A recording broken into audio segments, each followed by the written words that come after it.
the spot. Because sometimes those kids have had a rough day, rougher day than we'll ever have. They had last night. Right. Don't put them on the spot. We give them a chance to get into the flow of class. So, don't waste your time on that kid in the sense of trying to get him, forcing him to play the game. But make that game so much fun and looks so cool that you can't wait to play the next one. That's all you gotta do. Because you make it fun enough, these kids, in my Sunday school class, I have my teenagers do these kinds of games. My teenagers do the game that we're gonna play next. It's gross, it's fun, it's hilarious. We're gonna play it here in just a minute. I can get them to play it because they already know we've already had fun. We've already done some really weird stuff, some stuff that looked completely crazy, but we did it and it was amazing. So I'm gonna get involved in the next one. So, speaking of which, I need 3 volunteers. Actually, better yet, we're gonna break this class up into 3 teams. So guys, we're gonna move these tables up just a little bit. All right, we have a section here. This is my section over here. This is my section over here. And this is my section standing up in the back here. I need 1 volunteer for each section to come up here. No, you cannot have a peanut allergy. You cannot have a peanut allergy. I need a volunteer. Oh, no. All right, come on. I got a volunteer over here. I need one over here. I need one over here. Oh, yeah, we need one over here. Oh, good. All right, come on. Now, I need each of you, to pick out 1 person from your section to help you. Somebody you trust. Make sure it's somebody you trust. No, you don't have to do anything weird. You just gotta help her. We got somebody to help you over there? We got somebody to help you out? Who's got? Oh, we got somebody to help you out? Alright. Alright, so my helpers, please come right up front. My helpers, please stand right here. In front of each of my helpers, there is a jar of peanut butter. In front of each of my volunteers, there's a trash bag. You want to put that over your head and make sure your shirt is covered up in that. Now,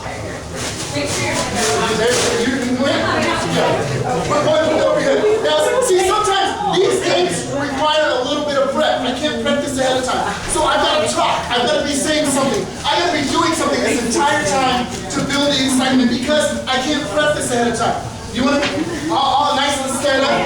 Want to come in all over? You're all good. All right.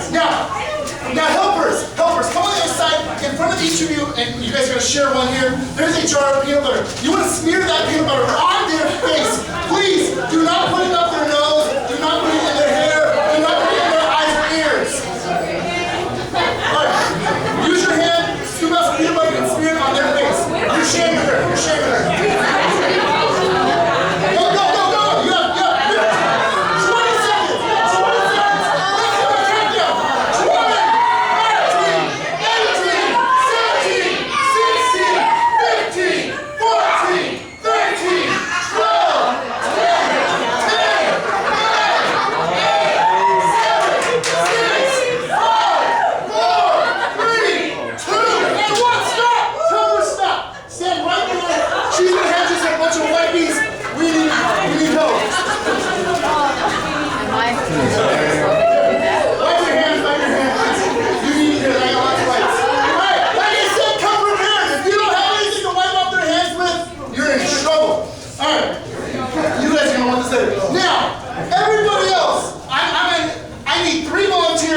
Section that didn't volunteer to do the peanut butter.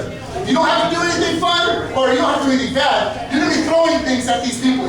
So you want to volunteer for this one. This is the part of the all right, I got one here, I got one here, I got one here. We got 3. I got 3 from this section, 3 from this middle section. Middle section, middle section. Oh, we got 1. You help me? We got 2. I need 1 more. We got 3. All right, we got 3 over here. Let's get your table up. Just a little bit. So, you're on that section, brother, and I need somebody in the middle section. 1, 2, 3.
some more. All right.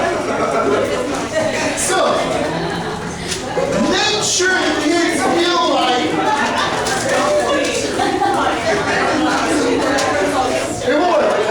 Make sure the kids feel like they've been participating. In this exercise, I only had about 6 people per section participating. I only had this whole class. I only had 18 people actually doing anything. But I brought everybody in by you're a team, number 1. Number 2, I had you guys counting. I had you guys laughing. I had you guys cheering. You felt like you were playing the game, even though you didn't get the elbow in your face. This is amazing. Sister, I remember I told you I will keep on with you. Alright, next tip. Mix it up. Mix it up. Don't do the same thing every time. Now, how many in here have ever played rock, paper, scissors? Alright? Almost, I think everybody's played that game. If you try to tell the kids, hey, we're going to play rock, paper, scissors, they'll play it 1 week. If you tell them 2 months later, hey, we're going to play rock, paper, scissors, they're like, dude, we already did that 2 months ago. This is boring. But you could play cowboy, gorilla, maybe. Yeah? Cowboy, beef, gorilla, right? And kids are not, it's rock, paper, scissors. Lady wins cowboy, yeah. So that it's rock, paper, scissors, but you're doing it different. You could do all kinds of weird stuff. You could do whatever, it doesn't matter. You could do anything you want. You can do Jonah Whale and, Nineveh or something. It doesn't matter what you're doing. Mix it up. I'm going to read my voice out tonight. Alright, don't reinvent the wheel.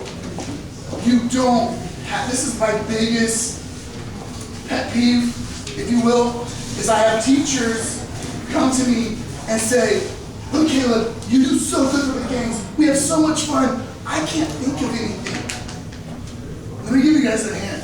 My wife knows this. I am not creative. I'm honestly not. I'm loud. I'm not creative. It's really hard for me to come up with an idea. It's really hard for me to come up with a game. It's really hard for me to come up with new, interesting ways to keep kids entertained. But I have this amazing thing called Google. And if I Google youth crowd breakers, if I Google kids games, if I Google youth Sunday school games, dude, there's a million of them out there. There is thousands. I put on your paper, on your shape page, I just put a list of just a few, and just a few of these have, like the one, the Source Hawaiian.com games. That one has something like 2,000 games on that one website. 2,000 games, you're only doing 1 or 2 a week. You have about 5 years worth of games on one website, plus thousands of more websites. I just put a few, because I'm not going to copy and paste them all night long. Alright? You guys can Google, you guys can figure it out. Pinterest. There's a ton of ideas on Pinterest. Let other people do the work for you. You have too much time. You have too much to do. You don't have time to reinvent a game every week. You should try. But there's it. And then the other idea is I am always looking for games. I just do. My wife, we go to Target, whatever else. My wife looks at the kids' clothes for the kids, and I go and wander around the clearance aisles looking for things to do a game with. She found me a package a couple weeks ago of sticky hands. You know the ones that you get out of the quarter machine? She found me a package, like 6 sticky hands. Well, I don't know what I'm going to do with 6 sticky hands, but there's got to be something cool we can do with 6 sticky hands. So I got them, I carried them around to Sunday school for a while, for a few weeks, and lo and behold, one day a teacher wasn't there to do their game, and they said, hey, can you do a game for us real quick? Well, I have sticky hands, what can I do with it? I went and found some little glow-in-the-dark stars that I don't know why we have in our substitute closet, but we did. And so I put those on the table, and the object was to take a sticky hand and see how many of those stars you can get off the boys against girls. It was insane. It was so much fun. We played it about 2 more times until the kids were bouncing off the walls. And oh, by the way, this is my teenage class. They were 13 to 18 years old. And I had them screaming and hollering and running around. And fun to bring down because it's too wide. You can find stuff out there, but don't feel like you have to reinvent the wheel every time. Not every game that you do has to be this involved. You can do a game. Where's my phone? Here's my phone. We're gonna do another game. We're gonna do boys against girls this time. So I need one volunteer from you guys, one volunteer from the ladies. No, nobody has to get peanut butter. I'm not putting anything on your face. You want to find your loudest person though. So real quick, ladies, can we nominate somebody? Sister Crystal. Listen to the loudest. Can I get one of the guys to volunteer? Guy. Zach, come on, you're not watching the guys. It won't take very long. See, enough peer pressure, you don't get kids to do anything. You get adults to do things. Okay, so I'm leaving alone. Alright, now for this game, this is going to be really, this is going to be fun. We don't have any props. I left everything home. So we're going to see, guys and girls, who has the best Tarzan yell. Now everybody know what Tarzan was? Oh, that one, right? So you're going to lead the guys, you're going to lead the girls. We're going to see who's louder by default. Alright, so everybody, we'll let the guys go first. Yeah, better? Yeah. Ready? Guys, are we ready? Yeah. Oh, guys! You're killing me! Guys, are we ready? Yeah! Alright, so on three, we're going to give it our best Tarzan yell. 1, 2, 3. Oh! Ooh, that was good. Now, ladies, I'm going to help you out too. Ladies. Oh, they don't need help? Oh, good. Ladies, are we ready? On 3. 1, and 2, and 3.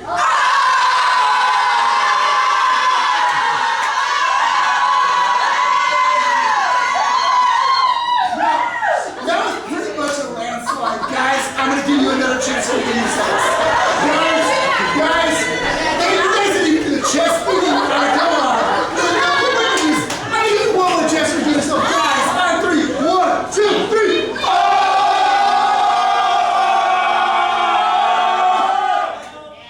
Yeah. Ladies, are you ready? On 3. 1, and 2, and 3.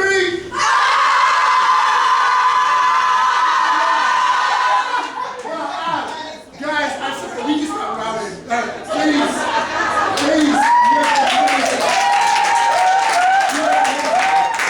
Now you see, you guys are starting to get a little bit bored of me just talking.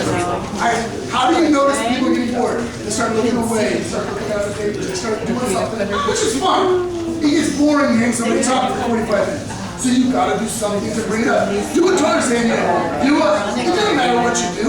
You can march around the walls of Jericho. You can do all kinds of stuff. Do something to break up the monotony. If you lose them, everything you just said is out the window. But if you can bring them back, now I have your attention for about another 2 or 3 minutes. And we're working together, we're talking, we're doing. And then I'm gonna have to bring you back again. We're gonna play another game in just a minute. Now, on your next page here, page 3, I'm not going to go through all of these, and I did not write all these. Like I said, don't reinvent the wheel. You don't have to come up with everything by yourself. Somebody else has already done some of this stuff for you. Find it, Google it, research it. You can find it. This guy, his name is Jonathan McKee. I don't really know who he is. He's some quote-unquote Christian pastor out there somewhere, or something. I don't know what it is. He had the 7 no-nos. He said, do these 7 things and your games will sleep. And he goes through 7 things, the 7 deadly sins of game making.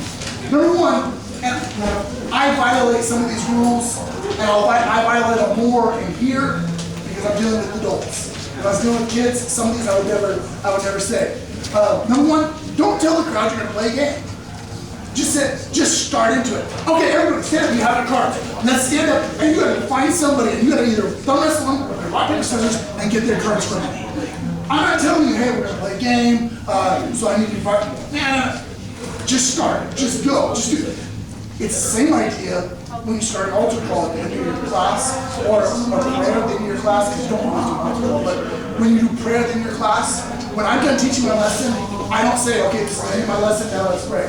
I say, hey, let's everybody raise our hands and let's worship God. Let's talk. And we'll just pray. We just start praying. Because I've put them into it. I haven't told them we're going to pray. We just start praying. And they're already into it. They're already going with me. Second, that is sin. Don't be prepared. We talked about this one earlier a little bit. I'm going to say it real quick. Always, always, always be prepared. For my peanut butter game, I forgot. My wife caught me right before we started. I left the little thingies on top of the peanut butter jar, little ceiling things. That doesn't take very long, but it took her about 30 seconds to pull off. If you're taking 30 seconds to do something, you've taken too long. It should be ready to go. You should be prepared. Be prepared ahead of time. Have more stuff than you are ready to do. I have about 8 games prepared for you. There's no way in the time we have, I have 5 minutes to do what I'm going to do. We're never going to play all my games. It's not going to happen, but I'm prepared for them. I'll be ready for them. I'm ready to have crowd for them tomorrow. So, another is, don't have your staff play. Tell the staff to sit over here while your kids play the game. No, get your other teachers involved. Even if somebody's not willing to teach, they can at least be involved. You have people in your class, and I have people in my class, that their only job in my entire class is to make sure these kids right here sit down. These 2 kids, they will ruin my class, but I want them to come because these kids love me. I haven't taught in that class in about a year and a half. These kids still come up to me on Sundays to give me a hug. Hey, how come you haven't been in our class lately? I'm not unusual. I know all of you in here have people like that come do that to you. This is not unusual. So their only job is to get those kids to sit down. But I can get them involved in game plan. They won't ever teach. I'm not getting up there. I'm not. But they will participate with the kids, and that makes a huge difference. If you take longer than about 30 seconds to explain the game, you've taken too long. Be ready to go. Even if you have to break it up like a peanut butter game. It takes more than a 30-second explanation. But I explained one thing, started something else, came back and explained some more, started something else, came back and finished off. Be careful when you leave. Don't take more than 30 seconds to divide up into teams. You notice when we did the teams, I never gave you guys a chance. Hey, go pick your team. Go pick a team. Girls, I'll call 5 people in the front and pick your team. That takes too long.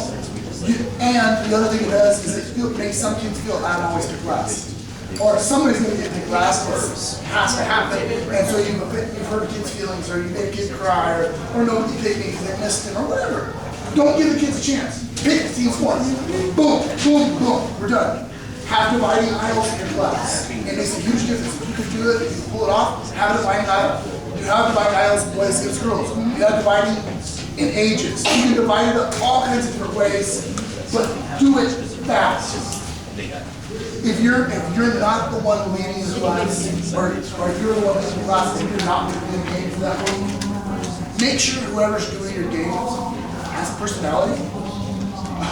Some people don't talk in front of groups. They won't talk in front of a group of 5. They're a good teacher, they'll help you out and get some, but they're not. So I'm not going to make that person, hey, go stand up in front of 14 or 30 or 40 18-year-olds and do a game. So today, we're going to play a game. You've lost. The game is gone. It's done. The last one, make sure your crowd, the last one says, make sure the crowd can't see you playing the game. If the crowd can't see, because not every game, we'll talk this more. Now, if a crowd can't see the game, they're out of it. Okay? So you gotta do something to elevate it. Like this game, this peanut butter game, it's cool, everybody can see because everybody's standing up. If they were all sitting down and they're throwing stuff, you guys are gone. You're out of the learning. Everybody sitting here is lost. Like, sounds cool, and we come over and watch it later and laugh about it, but right now, you've lost your class. Make sure everybody's sitting. Lastly, there's a bunch of different types of games you can do. You can do whole crowd games. You can do a game with just one person. You can do a game with lots of people. We ran out of time. I didn't have time to do this all, but I need, can I get one of these big chairs? I'm sorry, can I just do a chair? And Logan, did you want to go ahead and finish your socks, sir? Finish your socks, hurry. Wait. Wait. No. Choose your socks.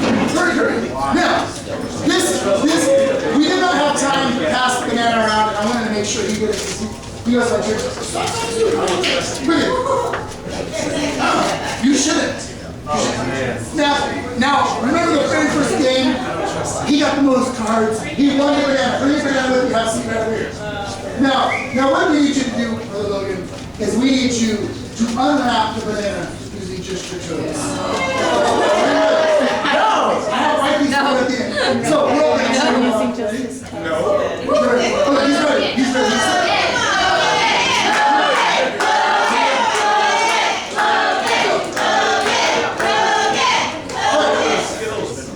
He's got banana with these skills.